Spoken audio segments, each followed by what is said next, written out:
Natamani tumjuze msikilizaji lakini pia mtazamaji anayetufuatilia kupitia Mwangaza Digital.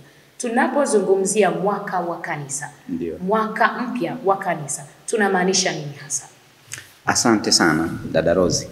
Tunapozungumzia kipindi cha mwaka mpya wa kanisa, kwanza tufahamu kwamba mwaka wa kanisa huanza mara zote Dominika ya kwanza ya Majilio. Hapo ndo tunaanza kipindi cha mwaka mpya wa liturujia, na kinahitimishwa katika Dominika ya 34 ya kawaida. Na hiyo Dominika ya 34 huwa tunahitimisha kwa kufanya sherehe ya Kristo Mfalme.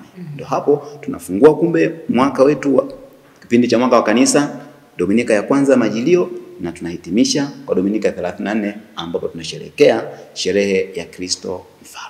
Sawa, kwa hiyo kama ambavyo tumesema kipindi cha mwaka mpya kinaanza Dominika ya kwanza ya Majilio. Kwa mpendwa msikilizaji wetu afahamu kwamba tunaposema mwaka mpya wa liturujia, maana yake ni kipindi ambacho kanisa linatuongoza katika kuadhimisha fumbo zima la Kristo. Sawa, mwana wa Mungu, Mungu pamoja na Baba aliyekuja kati ya wanadamu ili kuwaokoa.